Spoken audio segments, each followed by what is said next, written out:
This is going to be one of those long videos, mostly because inking is just a long process. I'm going to show you a few things I keep in mind when I'm working, and hopefully this will kind of shed some light on what you're doing and how to approach it. So first things first, what most people are going to say or ask is, what size do you draw at? And this is kind of a good question and kind of not a good question, because it is then immediately followed with, what DPI? I almost feel like I need to make a separate video about this. Stop asking people what DPI things are for digital. It makes no sense. If you're going to print something, are you working towards print? Yes. DPI means something. Otherwise, it means nothing. Here's an example of how it means nothing. Let's open up our little change canvas thing. I'm going to change this DPI to 1. We now have a 1 DPI image with the exact same pixel count. I'm going to proceed to enjoy drawing all over this with a bunch of pixels. The only thing that's different now is that when this goes to a printing machine or a device, it's going to read the file and it's going to go, oh, this document is set at the resolution of 1 DPI, which means it's going to be 76,877 millimeters or whatever centimeters. So this is not a question to ever ask anyone ever, unless you're going to print. And if you're printing, you shouldn't be asking this question in the first place. You should be knowing what you're doing by having researched it. So DPI is not any kind of significance towards what you're doing. What you want to ask is what resolution you're working at and or what pixel size you're working at. Now, personally, this is a big question if you drop the DPI, because depending on your program and what you do, what software you use, and etc., your inking tools will vary tremendously. So let's just go look at a thing where, okay, let's say I'm working at 6,000 pixels, okay? Let's go grab a brush. And let's say I'm trying to draw a face, okay? I want to draw a face. You'll notice that with this inking tool at 6,000 pixels,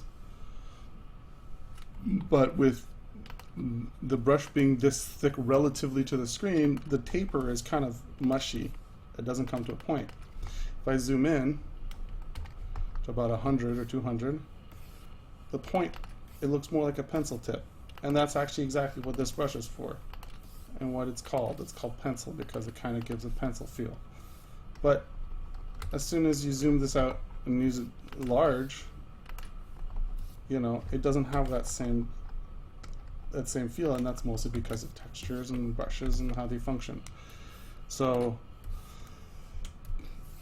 what your size is actually really important in relation to what brush you're using. Actually more important. And there are various reasons to work at various sizes. I work very large so that I minimize the amount of issues I have with my inking. But I will sometimes work very small, meaning I'll have I'll work at this resolution or even smaller, because I'm trying to minimize the amount of detail I'm allowed to put in an image. And if the resolution's small, I can't really fit that much detail. Whereas if it was this big, I could go in, add lines everywhere, get folds in, draw a really bad drawing.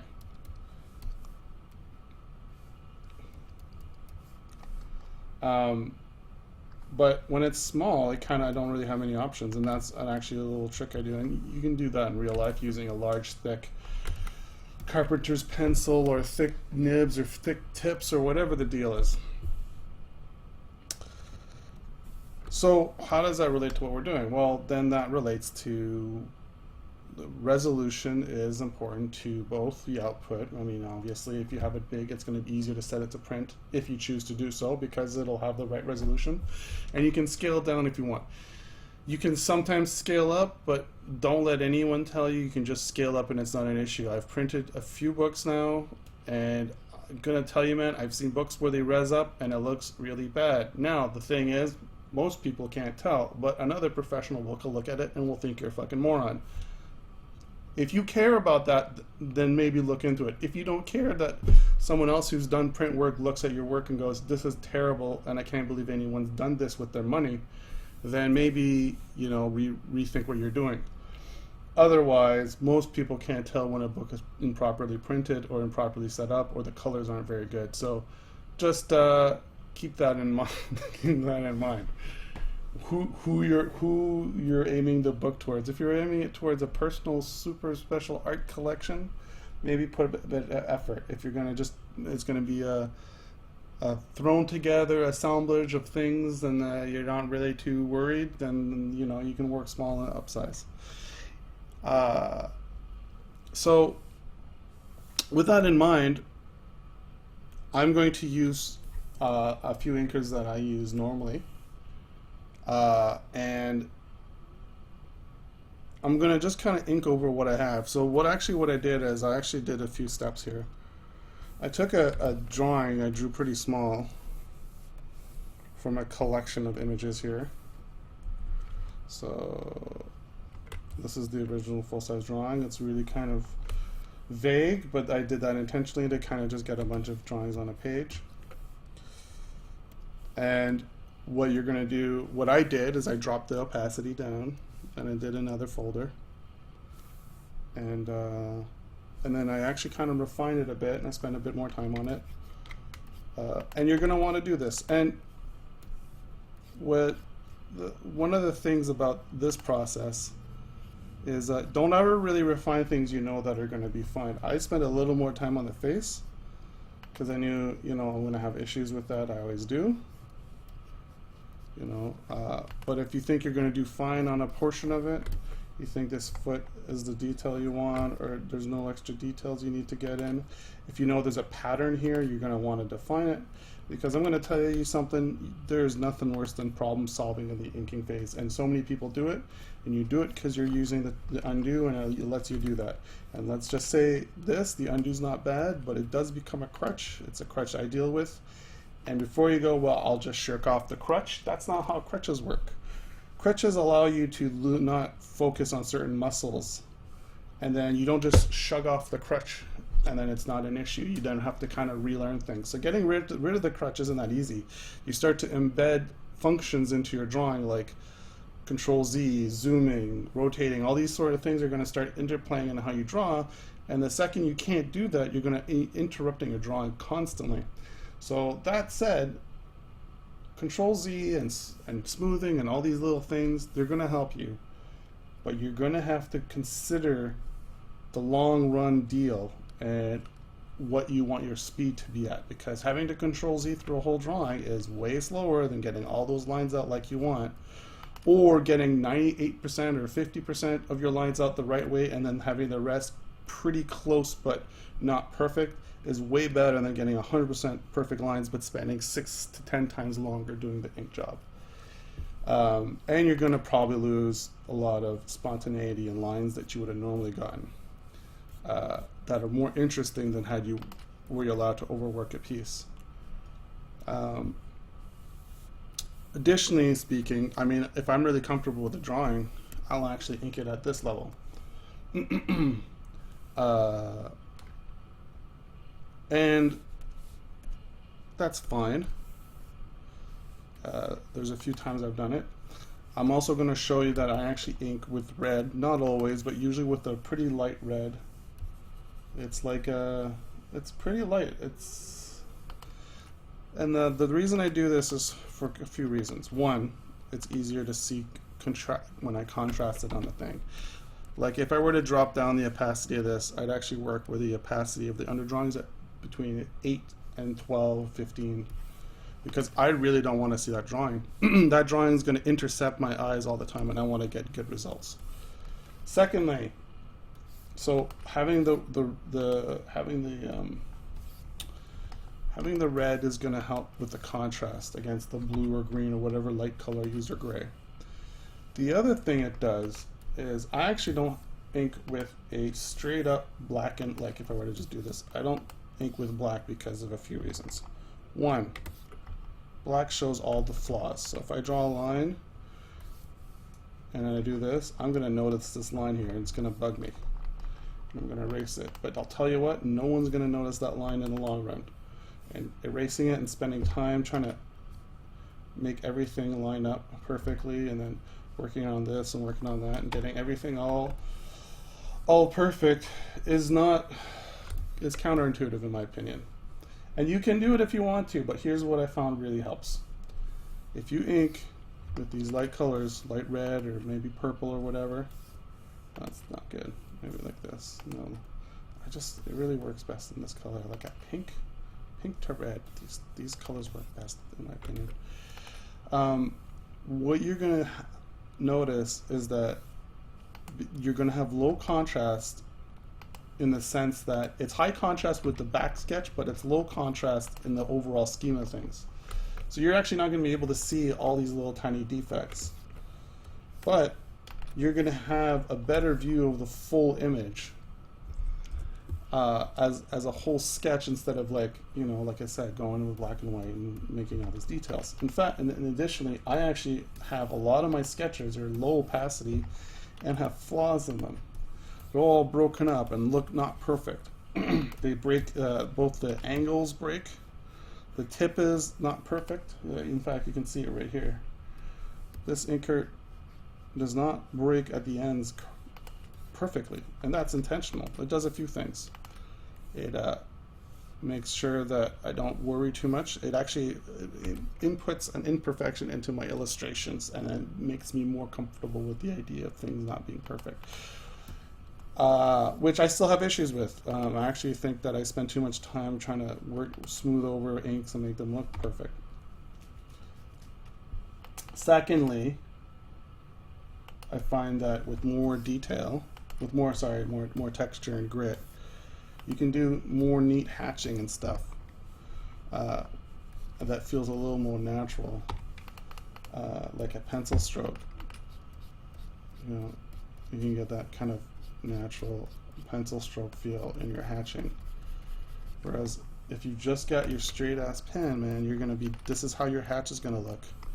And you're gonna go, oh, that doesn't look good, and you're gonna hatch it again, and you're gonna and you get stuck in this whole graphic art world where you're just trying to make sure.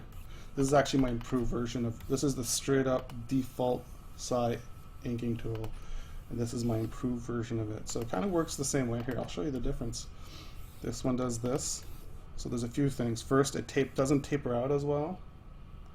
The tip kind of ends up being fat, and it just kind of has this shoelacing I don't like. My inker looks almost exactly the same, except the line tapers and loses some opacity, and it has a bit of lack of opacity throughout the thing, just a little bit. I think it's 98, so it's not even that much. And additionally, the taper's nicer. It has a nice tapering. Whereas if I go to this one again, it's just harder to control. I get these blobs on both ends, and it's not that I can't try to fix that on this one, because I kind of feel I already did on this one. Straight up black and white is just a very unnatural feel. Even if you're using China ink and you're inking, the paper and your brush texture, you're never gonna get a perfect. So I'm just trying to get in few flaws in my inkers and stuff to make it feel a little better. So I could ink at this phase. I'm gonna ink in the color I'm usually used to inking, and you can probably get pretty far. Let's see if I like this one. Another thing that's really kind of frustrating with what I do is I have these ink moods where I like one inker, then I like another, and then I like another, and then this is literally a Psi with only my inkers, because my inkers overwhelm my painting tools. And then you just go in and you get your thing. You can throw your stabilizer up if you want. Use stabilizers. Don't ever let anyone tell you that stabilizers are stupid. Tell you what, man.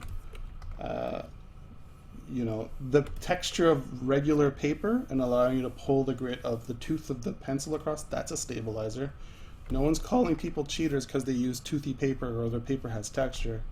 So use the stabilizer you need. Also, digital devices. I mean, if you want to use an iPod, iPhone, or your smartphone without any interpolation of the contact points of your finger and see that thing jitter all over the place, feel free to be frustrated and annoyed. Digital tools need interpolation to make them work out. So anyway, what you want to do, if you're going to ink something that's not really finished, you're going to want to try to get all the things you know work. And if you start struggling, the second you start struggling on something, like I'm going to actually just go to this hand because I'm going to struggle on it. And then by struggling, I mean like it takes you more than a few drawings, like maybe 2 or 3. Okay, well, I'm stylized it enough that I got away with it, but let's go to the face. I know there's an issue with the face in this drawing. So I'm going to try to draw it, and then I'm going to draw the eye. You know, some of the elements aren't defined enough, and then the nose isn't, and then the chin isn't, and then all these features are kind of crushed down, and and then you're going to do this again.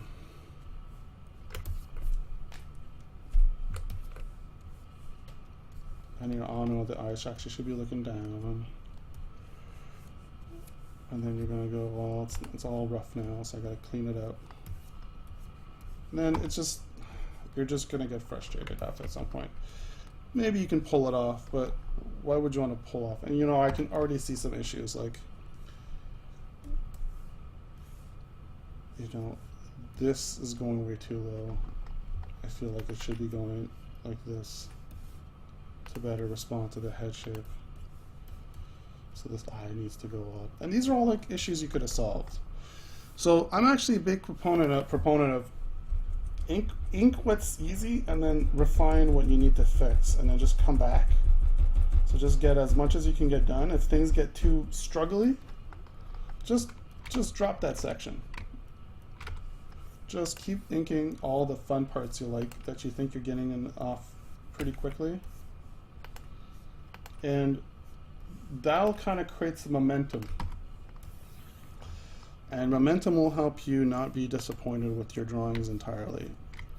I'm not saying the parts you like inking and you feel look good are gonna be good, but at least you won't be smacking your head against every single part of the drawing you're doing and stopping just to struggle and feel like you're not getting anything done. So what I'm doing, you're kind of just watching me ink here, and you're like, oh, those inks are nice, or whatever, blah, blah, blah. I don't know if you have a falsetto, but if you do, you'll sound like that. This is just practice, guys, and it's not even that great. What I'm doing, I'm not even really putting that much size variation. I could really be working this. I could be like, you know, we could be really working the size and shapes, getting the thicks and thins in there. But I'm not really doing that right now. And if that's not something you want to do, then don't do that. But I find that maybe a second pass works better for if you want to get more variation in. Meaning, you do everything the one width with a more reliable sized brush, and then you come in again with another inker and add more expression to the line. And you can do this on another layer, in fact, and you just go, you know, I'm going to add some shadows and some widths and some form to what I'm doing, and maybe add some hatching. And you can just go over your drawing again. And here's the thing, you're like, well, that's kind of annoying, but when you have a more reliable inker that has a less thick tip, and by thick I mean, sorry, that doesn't vary as much. So this brush, it doesn't really vary that much. It kind of stays a pretty consistent shape. If I take this tool, it tapers a lot. And I'll tell you what, there's a few problems with this tapering thing. If I draw a line like this, and I draw a line like this, well, guess what? I gotta draw another line because my tapering is too strong. And if you're gonna go, well, I'm just gonna draw a big thick line, I dare you to try to draw big thick lines and have control and have the pressure all in one go, as a beginner, or as an intermediate. It's going to be tough. Don't do that. Do yourself a favor. Make yourself some brushes that have, I don't want to say like a micron, because man, do microns have a gross wiry feel to them, but try to just get it that it's just a little bit of variation here, a little bit of texture, a little bit of variation, so you're not, you know, so you're not having to like really work the ends that much, you know, like at worst there's a little bit of cleanup or there's a bit of connecting, but you're not dealing with too many issues. And then, you know, and then you kind of ink. Now obviously here I can actually show you. So one of the things you'll notice I'm doing is I'm trying to get these sweeping lines by holding my brush in a certain way. I'm actually not doing a lot of, I'm on my Cintiq. Okay, so first disclaimer guys, I can do this on the Intuos, but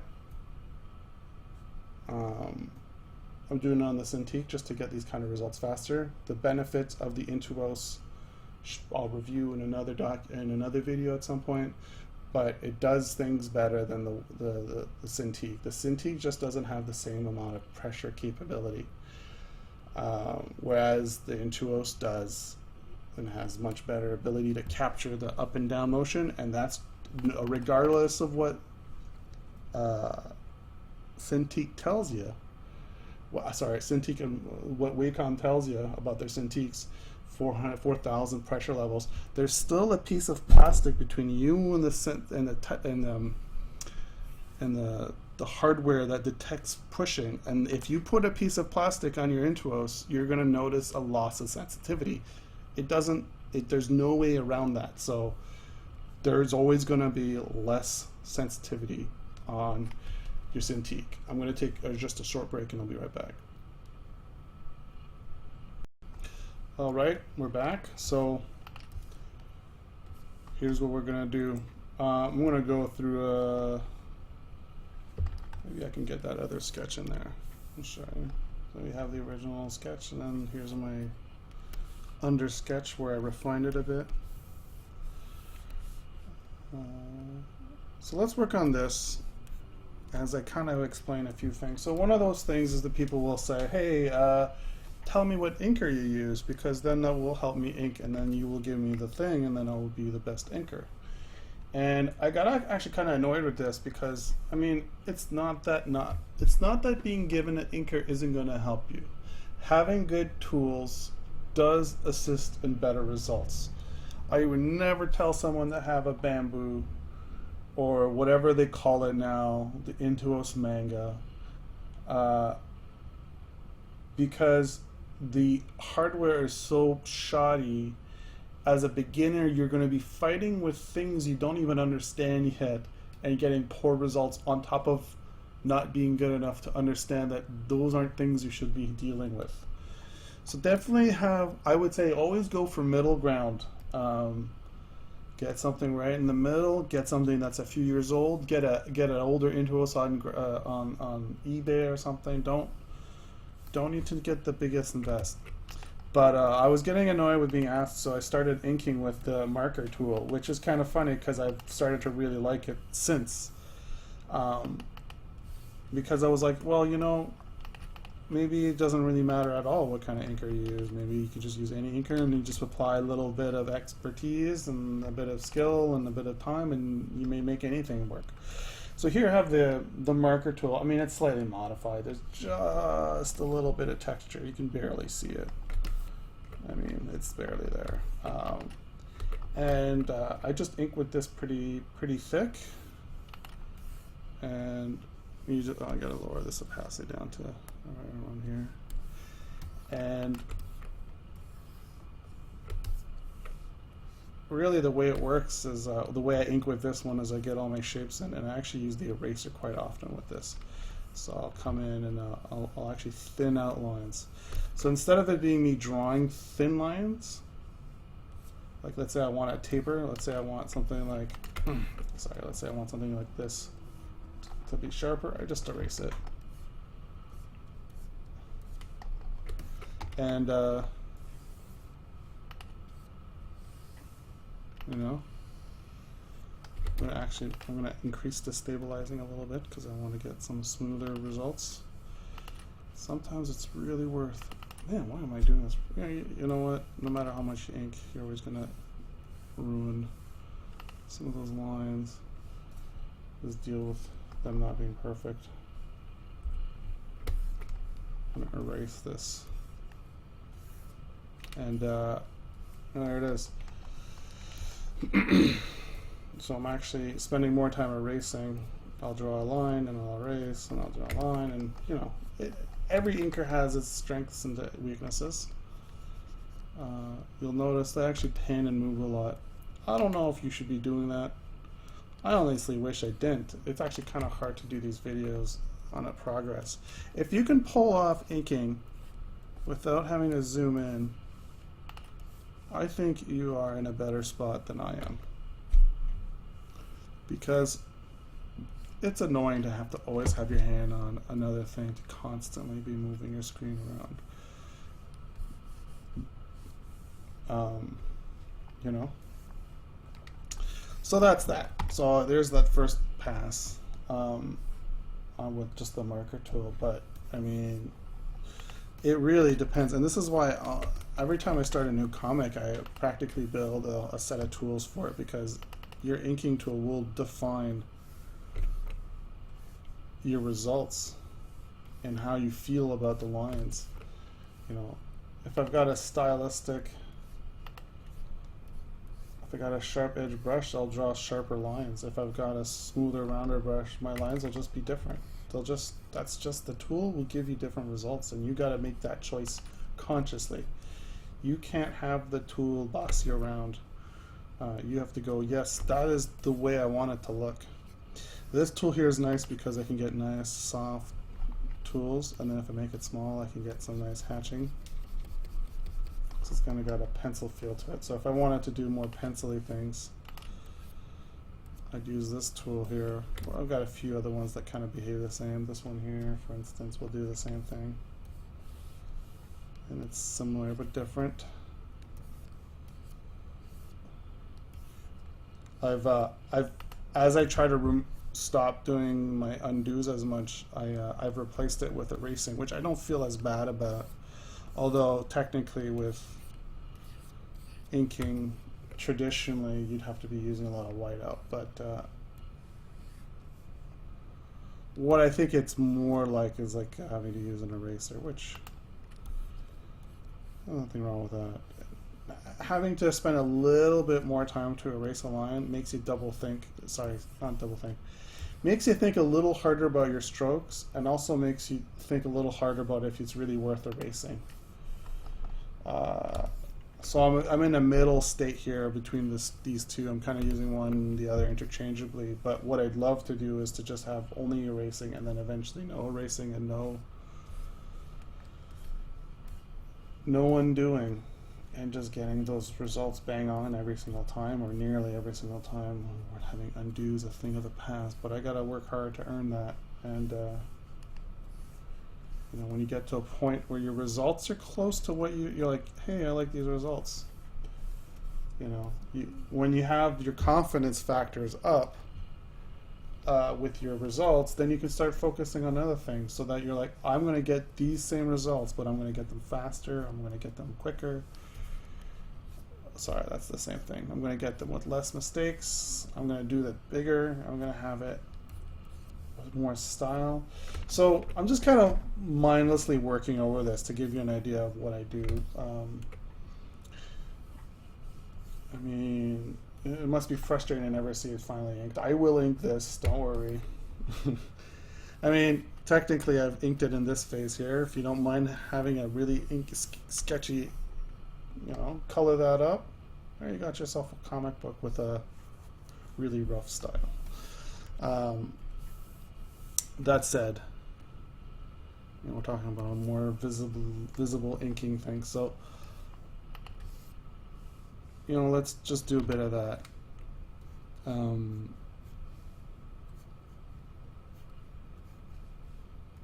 What you're gonna do is you're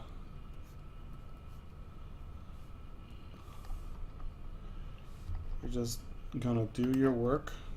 You're gonna look at what you're gonna do here. Gonna watch me ink a bit.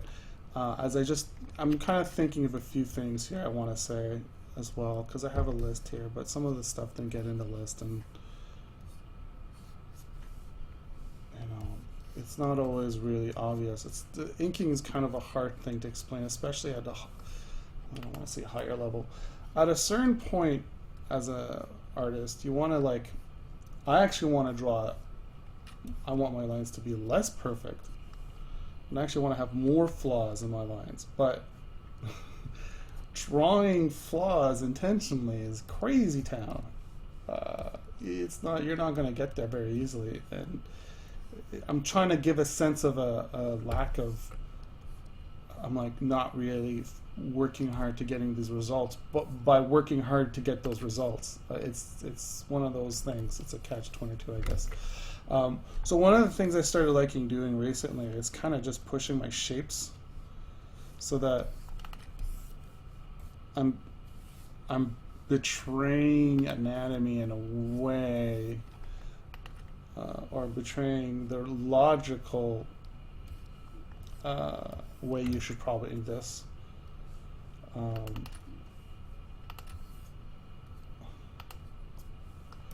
So what I'll do is I'm having an issue here. Want to see how I can make the sleeve look cool without it just making it look like a regular everyday sleeve. So I'm actually doing a bit of stuff I shouldn't be doing in this phase. I should go back to the sketch phase. So here I'm going to actually show you what I should do. What I should do is I should erase this. Okay. I'm going to go back to my sketch phase. I'm going to get a nice non-hard. I'm going to get rid of these lines too. I'm going to get a non-hard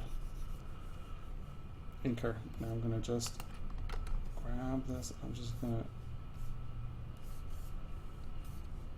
try to break down some of these shapes here visually, so I can see here I'm already not really happy with that, so I'm going to go in with that. Okay, and then this thing here, what I want is I want to show the sleeve, but I don't want to show, I don't want to do this thing. I don't want to do this thing. It looks terrible. It always looks terrible to just do that. You want to add that kind of thing so it actually looks like a sleeve and doesn't look like a paper thin thing. For some reason I keep making it look like that, so I'm wondering if it's just this shape is wrong. So I'm going to troubleshoot this a little bit more. Maybe it's the angle. Maybe I can make it feel like it's and then maybe my expectations are too strong for what my skills are, so maybe I can't get this to look good with my current knowledge. I know I want it to look better, but I don't know how yet. I need to look at more drawings and ink more, and that sort of deal. So I'm gonna just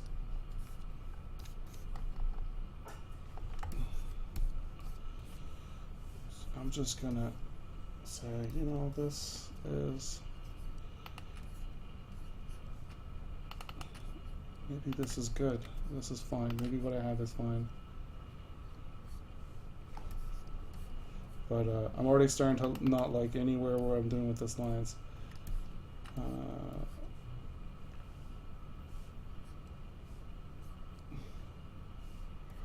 Maybe I'll be fine with something like this.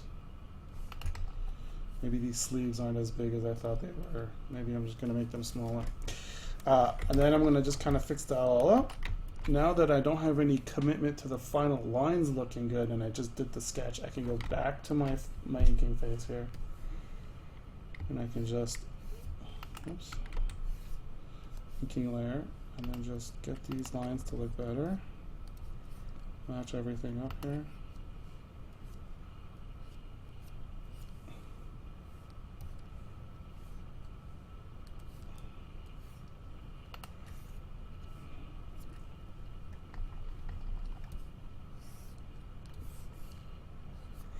This is one of the issues with just never really committing to a style, which I've kind of become one of my issues lately, is that you never really get an easy way out of a drawing. You're kind of always struggling. And then if you say, well, you know, you're always learning, that's not always the case. Sometimes you just struggle. You got no tricks, and you're just nothing but struggling. So, you know, I'm not too happy with this, but I find that whenever something takes too long to fix, what I do is I either change it enough that it looks solid and doesn't betray the original vision, or I just go, you're gone, and I come back to this shape later. I just put the drawing down. It's not always the case. You can't always do that. I mean, you might have some deadlines or whatever. But sometimes a day is all it takes. Sometimes a few hours. You know. So here I have my initial. So here I'm going to try to stylistically interpret these shapes. So I'm going to just do a crazy curve here.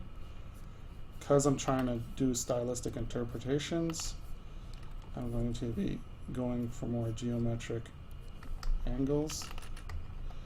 And I'm going to be pushing shapes further than what I'm naturally used to. So here we go. And whenever something feels too natural, I'm going to show you one of the benefits of being a digital artist is you can just kind of sort of cheat and then claim credit for it. So I'm going to go, you know what, this looks too natural. I'm going to exaggerate it with this stretch tool. So I'm going to grab this. I'm going to go to the perspective box and see what I want here. And I'm just going to really push this shape. All right. And then you can probably, depending on the resolution you're working at, you can probably do this twice. I don't recommend to do it more than twice. And then here we go. We've got kind of an exaggerated shape I wouldn't have normally come to, but it's closer to what I wanted. And really all this symbolizes it's instead of me having to redraw this over and over like I traditionally would have had to, I got this tool here that does the redrawing over and over for me, and that way, when I was stretching it around and it looked exactly like how I wanted it, I just stopped it, and that was my final drawing. But it's nothing magical. It's just saved you from having to draw it once and then go, you know, I really need to push this more, and then, you know, take little baby steps. Instead, I just kind of got the results I wanted in the one go. I don't like how long this foot is, so I'm going to just shrink it some. At some point, if you keep doing this, you're just going to have to redraw everything. So don't sulk. Just redraw it. You know, it's almost already all there, so just redraw your damn drawing if it's too ugly or it's been distorted too much from scaling. So I'm going to assume he's got these weird slippers on. I'm not going to worry too much about this foot thing because it's kind of off in the distance. In fact, if I were probably painting it, I'd put this in the shadow. So let me actually remove a bit of detail so I can just do that. And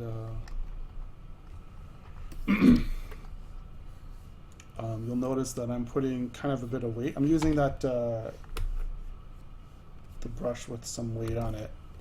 I haven't actually used this quite often. I actually don't like using it on the Cintiq because of the reasons I mentioned. But you know, whatever.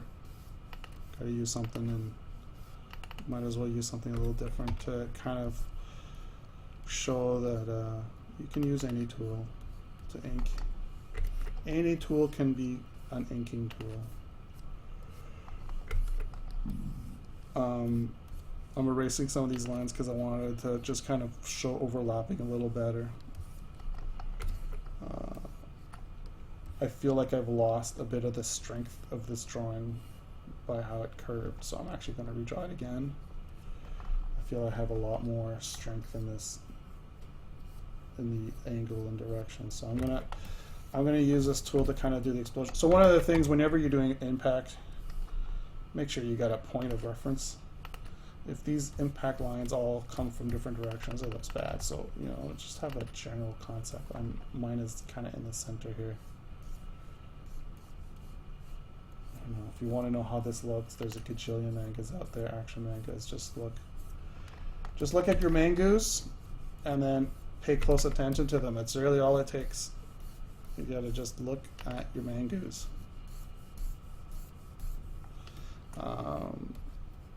When it comes to this sort of stuff, getting these lines to look good is pretty tricky, and I'm still not very good at it. A lot of it has to do with just how you distribute each line and their proximity to one another so that they don't feel all packed. So there you go. Now to give this even more impact feel, I'm going to just kind of draw some harried lines here. This doesn't look very good either, so I'm going to just draw some. I'm going to zoom out to keep an eye on what I'm doing. Sometimes you just got to zoom out. You can also do that trick where you go to other window, what is it, view? And then you, what is it, new? You get a new view and you make it smaller, and then you look at this view and you work on the big one at the same time. Here you can see it. But I've actually started using my OBS preview to review, so I actually don't have to do it here. You can just do this and you'll see it shows up here.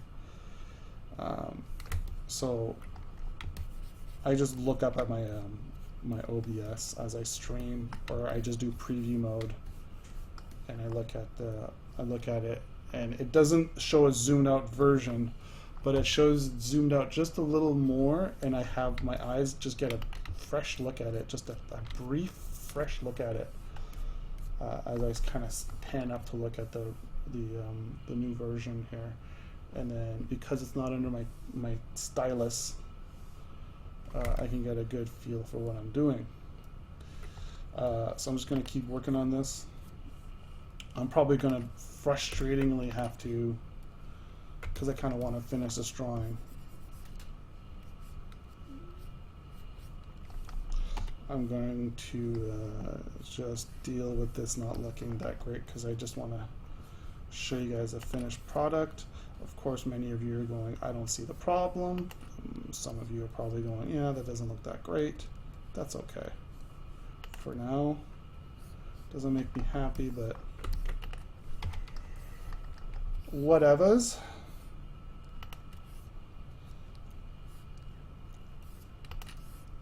I'm trying to get this to kind of look like it's a, I don't want to have to draw the whole line. That's one of those things I'm always, there's a whole set of philosophies behind different ways of inking. One of them is your leading line. So you can see me doing this a lot. Instead of going like, oh, I'm going to go, oh, this line is here.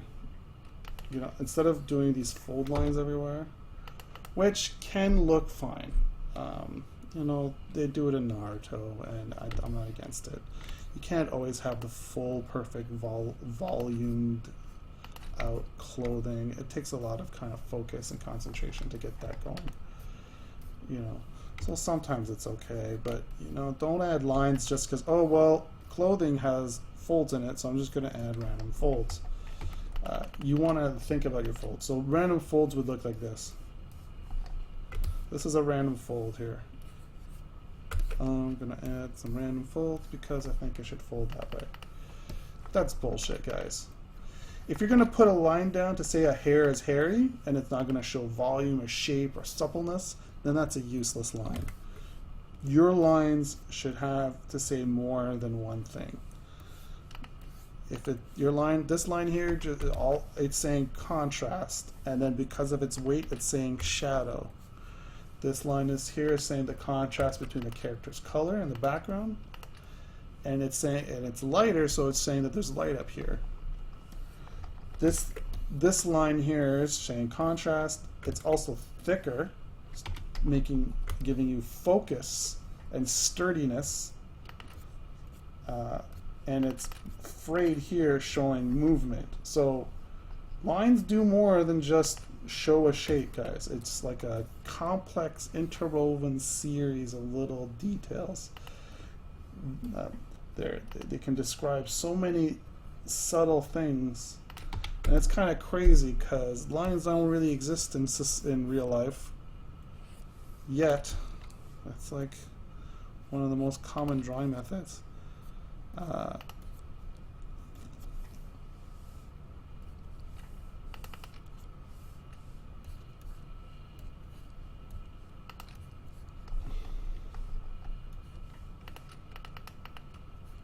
don't know how to do these eyes here. I might have to drop down into the sketch layer. Or just add enough eyebrows that no one cares. Here are tiny eyes. Needs action.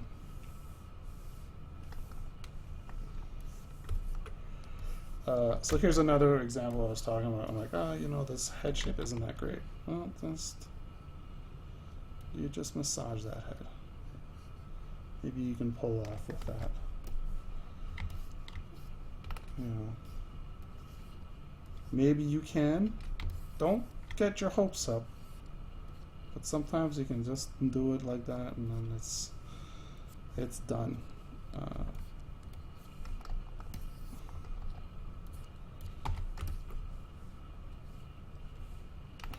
See what I got here.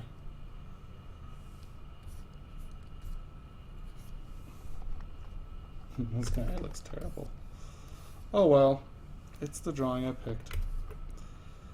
And there he goes.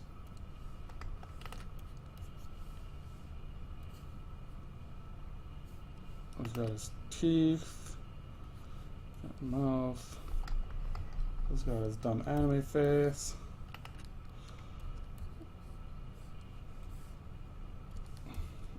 Maybe some more.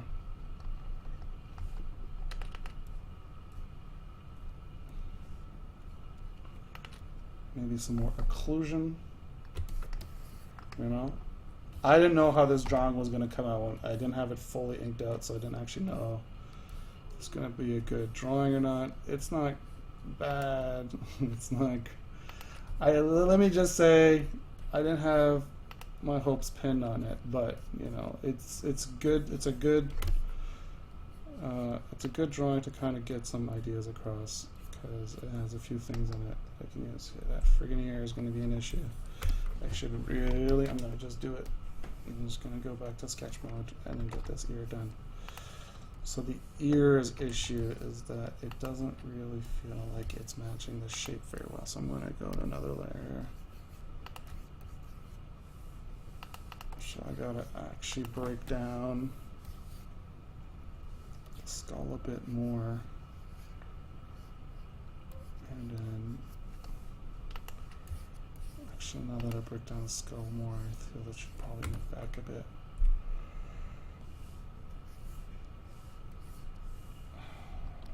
And then just kind of doing some breakdowns here on the shapes where things should go. And this should probably go down here, so it was probably the right spot. Sometimes you think an ear is wrong, and it's the shape is fine, but it's in the wrong place, or you know, it's something else is throwing it all off. So I'm gonna erase a few lines here because now that I'm looking at it, I don't like them as much. I'm gonna kind of get this thing going here like this. This eye's too small, so I'm gonna make it bigger. I'm gonna go back to my inking tools. This needs, so I wanted to have like a straighter kind of skull shape.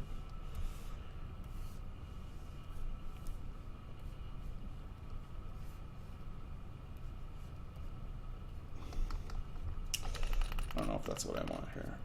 Let's see. So one of the things you probably should keep an eye on is how you hold your stylus. If you hold it, the more you hold it up and down 90 degree to this tablet, the more control you're going to get with, man, that is a bad ear. I'm just going to follow this drawing I did, and I think it's fine and stylistically okay. The more you're going to get pressure. So if it's like, here's the Cintiq or Intuos, and here's the stylus. This is going to give you the biggest range of pressure. The more you have tilted, the less you get range. So sometimes you're going to just have to kind of learn. I actually move my stylus quite often at different angles depending on what I'm trying to do. These are things you're going to start picking up on as you do this more and more. And this is something definitely that traditional artists do. How you hold your brush and your strokes you get from it. How lightly you press those positions, etc. So here I want a stronger kind of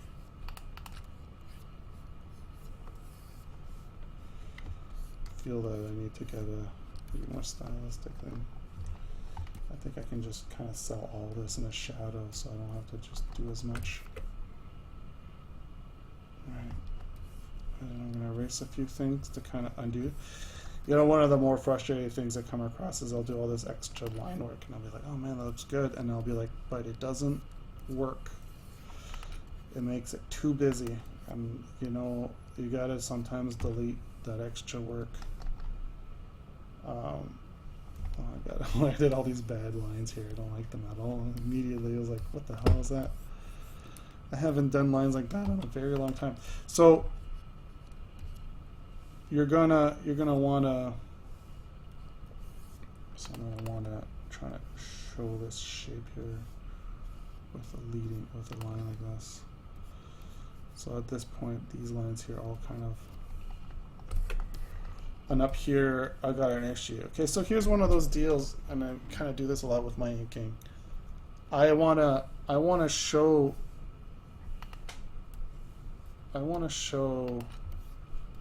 that the separation between these two volumes is very subtle. Like, it's not strong. I'm not saying, hey, that's a really strong, but so what I have to do is, there's a few ways to do this. You can do it in coloring, but I'm actually going to use my some subtle hatching here.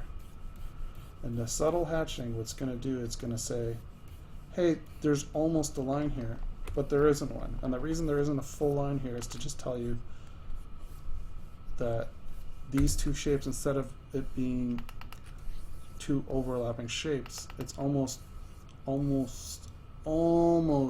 visible. This line is, it's almost like it's just, it doesn't overlap yet. It almost overlaps. So that's one of those ways you get to do that. Leading lines help you kind of give you shape. You know, dropping pools where there's contacts helps you give you like, here, I'm going to actually more consistently ink this area here because I feel that it's too wobbly. That's another thing I had to fight against. I used to have really wobbly lines. So I'd have all this, you know, oh look, I got expression. But, you know, it was everywhere, and I needed to figure out how I want to do that, because otherwise it just makes everything look goopy and really noisy and hard to absorb. Sure, it kind of looks nice on the individual scale, but you know, when you break it down to the full drawing, it's just a noisy mess. So you got to sometimes pick. So here I'm coming in. I've kind of almost finished here, but I'm taking a brush I have that I showed you guys earlier that's more sketchy. I wonder if I want to. So one of those things you got to really pay attention to is silhouette and tangents and stuff like that. Here I'm not quite sure what to do, because, you know, if I add that extra thing, it kind of breaks up all this stuff, and it kind of, I'm going to leave it as it is. It's not ideal, but if I start kind of adding that detail here and then break up the silhouette, it really kind of hurts this punch thing. I've also noticed that there's about the same amount of distance between here and here, but honestly that head would totally overlap that way more. So I'm actually going to just do a few fixes here where this collar doesn't immediately surround the whole head with no consideration for. So I'm gonna do that there. I'm gonna kind of add a few more wrapping lines here to kind of better sell, since I don't have that collar to kind of block and hide that stuff. And I'm gonna just add some shadows. Does that work? There's maybe a little more stuff I should be sketching out here, but I'm gonna just not do that. I'm gonna just see if I can sell it right now so I can get it over with. But I might have to just yeah, that works. And there we go. So I'm going to put that in the darkness. I'm going to go over a few things that I noticed I didn't like. So since I've got a more stylistic look, I'm going to just come in here and I'm going to just kind of cut out some of these shapes that I added too much roundiness to it. I'm gonna add a bit of action lines to it. So I'm gonna throw in some hatching so that there's more volume, a little bit more volume, a little more action, feel. Maybe it's just a little more roughed up, you know. And yeah, and then I'm just gonna kind of scour around looking for what I call tangents, which I'm sure most of you have heard of. If you haven't, it's basically where two lines meet up and it looks terrible. So for instance, I can show you a tangent here. I don't want to ruin my ink too much. Here's a good series of tangents. So if all these lines, all these fold lines came from the one spot, I'm going to tell you, that's going to look weird. You know, if this suture line, okay, went like this, that's a tangent.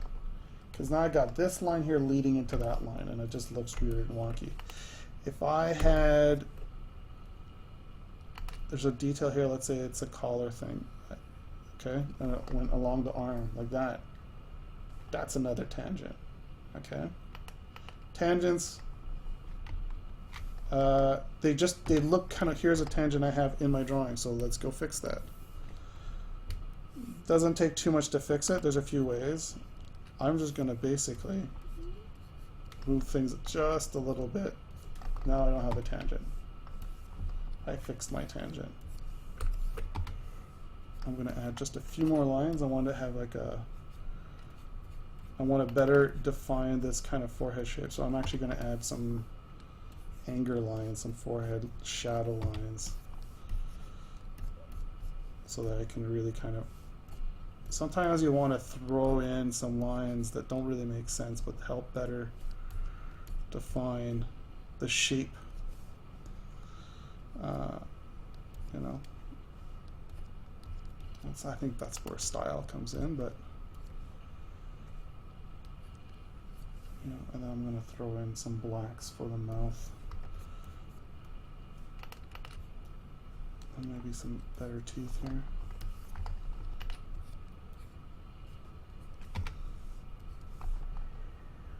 Maybe some closed teeth. So I'm going to massage this. This might be a little annoying because I actually don't know what I'm doing with this, but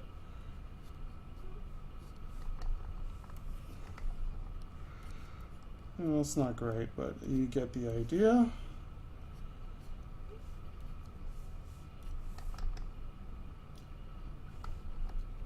You know, and then you know, we can probably call this complete. Let's just take a look at it real quick. Things I don't like. This is, you're gonna have to probably do this. You're gonna have to turn everything off to make sure nothing is holding up the drawing in the undersketch, because the undersketch will hold up a drawing pretty good. I got more tangents here I gotta take care of. So let's take care of some of these tangents. So I'm just gonna hide some of this stuff here.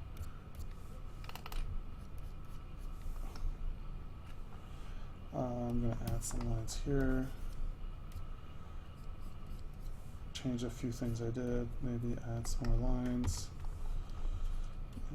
I don't think the eye works as well as it was, so I'm going to do that. don't fuss too much. But yeah, you want to make sure everything looks good. If it doesn't look good to you, fix it, man. I don't know. I've seen people, they just, oh, it doesn't look good. But I finished it. Well, it's not fucking finished. If you know something is wrong with your drawing, it is not done, okay? You fucking asshole. Just fix the thing. If you're not fixing it, then just stop drawing. If it bothers you and it's broken and you know there's no reason for it to be there and you know it is not a style thing, style stuff exists, but it doesn't exist as a prop for your lack of desire to improve. So then you kind of get all that stuff in there. You look it over. You know, I'm looking at some of the things here I don't like as much. I'm gonna just fix a few things. You know, this collar could probably be like a cool fur pattern, so I'm just gonna add a few. I'm not gonna make it actually fur, but I'm just gonna show that it's got a bit of texture to it, so that you know, there's a cool, maybe like a kind of soft, kind of plush, but it's definitely not just a rubbery or material or whatever. I feel I need to add a few more leading lines here to kind of better, maybe some shadows to really kind of show that these shapes intermingle. I feel maybe this needs to kind of wrap around a little better. You know, I feel maybe there needs to be a little more shadows here. And at this point, if you feel you need a little more details, I want to add just a smidge more details. I want to throw a seam on these on this coat.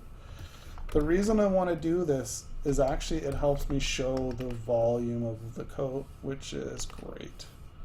So let's say I'm like, I really want to show that this wraps around, and you can't actually, this isn't the edge of the coat. You can do that, but you can also say it is the edge of the coat, and then adding your lines almost all the way up like this shows to the audience that the edge of the coat does go all the way up there. It isn't wrapped around a bit. You could dramatically change the interpretation of something by simply adding the construction of the clothing, which is awesome because it's way easier than trying to sell it all on volume. You know, so you can add these kind of lines there, or if you feel you can add these lines here, you know, and just sell the coat better. If there's, you know, little buttons or whatever the deal. Here's another tangent I just cut. You're a bad boy, so I'm going to get rid of you. Okay. You can actually sell a bit more of the volume if I put a pattern on the back, but it's going to be, let's see if I can pull a weird shape on the back just by eyeballing it. This is going to be kind of hard. Flatter.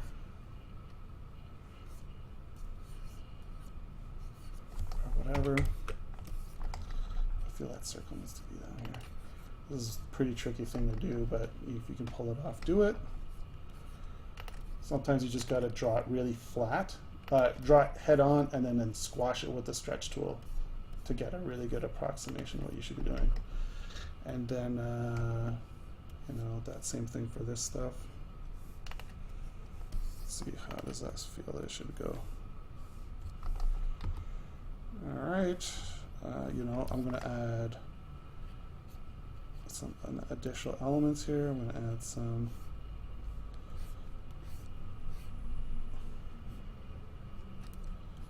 additional baubles to show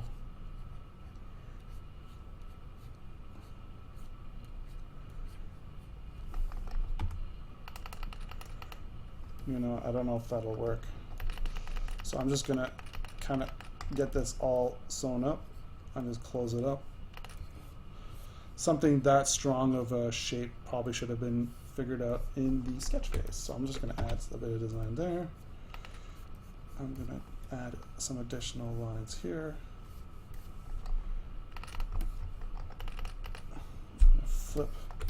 Flipping's good for different it's good to see the issues with your drawing, sure, but I also find it's good to just reach an angle you're not comfortable the other way.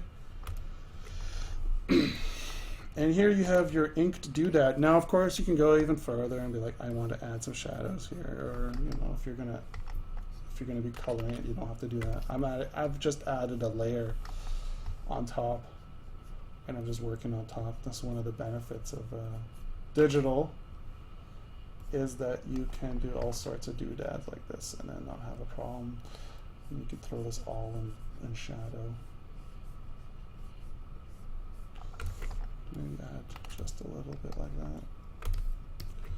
You know, and you can probably, I'm gonna see if I can maybe get that all in shadow. Select, select, select, fill. You know, and then throw this in here, maybe some more shadow here, maybe some outlines. Some places it doesn't look good, maybe you want to do that. Let's just throw it all in shadow. And then, you know, I'm like, you know, maybe this could all be in shadow too. No. And then you're gonna sort of just throw it all in there. I'm gonna add some extra, you know, it's just that sort of deal. You kind of feel it out. You know, sometimes things look good, sometimes they don't. I'm gonna throw in a whole shadow here.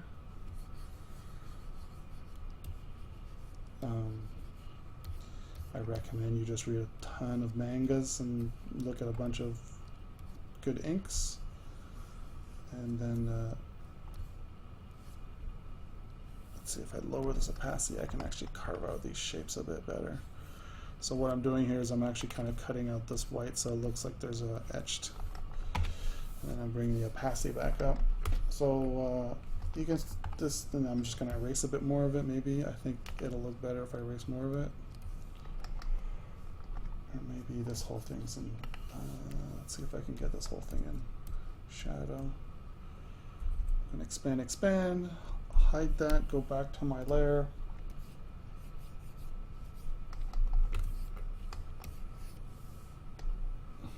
Deselect, draw a few more lines. But you know what, I think this is good enough. And there it is. Maybe we can throw some stronger lines on this, but that's your ink doodad. This isn't too strong. I'm gonna maybe cut that out. I don't know. I should have put this on a separate layer, to be quite frank. Whenever something intersects like this, it's just better to throw it on a different layer. I think the issue is that it should be larger. So here I go. That actually looks better. I crushed it that much. Maybe. And there's your damn drawing. Just do what I did, and then you'll be good. No, but then you guys can't get a kind of an idea of what's going on with these, with inking. I mean, inking's its own little beast, and I actually think it's way harder to do than painting and coloring. It takes way longer to get results. So I mean, I wouldn't ever recommend doing this unless you really want the results. If you want to get a wow factor, guys, just learn how to paint, because people super love paintings. But you get really good at inking, and people are, only other artists care really about a good ink job, really, from what I've noticed. There's art for you, art for artists, and arts for fans. Let's see. I'm just adding some more detail. There you go. Maybe some of this stuff will look good. I'm just massaging this. I mean, I could have been done a while ago. I feel the eyes need more expression of rage, and you know, maybe some more voluming. And gonna save that up, and that's about it. Yeah, that's a lot of talking, guys. Sorry it took so long. I knew it was gonna take a while, but here it is. the kind of the process from start to finish and some ideas. There might be some there might be a follow-up on this at some point to kind of tackle some additional issues, including, you know, how to make your own brushes and you know, other kind of concepts that aren't really covered in literature and stuff you read. Okie dokie. See you guys later. Hey, so I didn't forget to actually show this black and white. I mean, it doesn't really matter if it's black and white or not. You guys get the picture, but just decided figured here you go. There it is, looking strikingly black and white.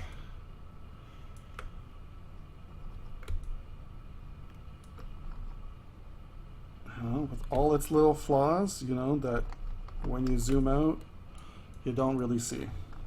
So many little flaws that I would have picked up on and then fussed over, but to be quite frank, maybe this one I'd fix. But to be quite frank, once you scale out and you show it, let's say the image is supposed to be this big, no one's going to care about almost any of those. In fact, they're going to look at this for a quarter second and go, yeah, that's a good drawing, or that looks good. And that'll be the end of it. So the nitpicking needs to stop sometimes, and that's a good way to keep an eye on it.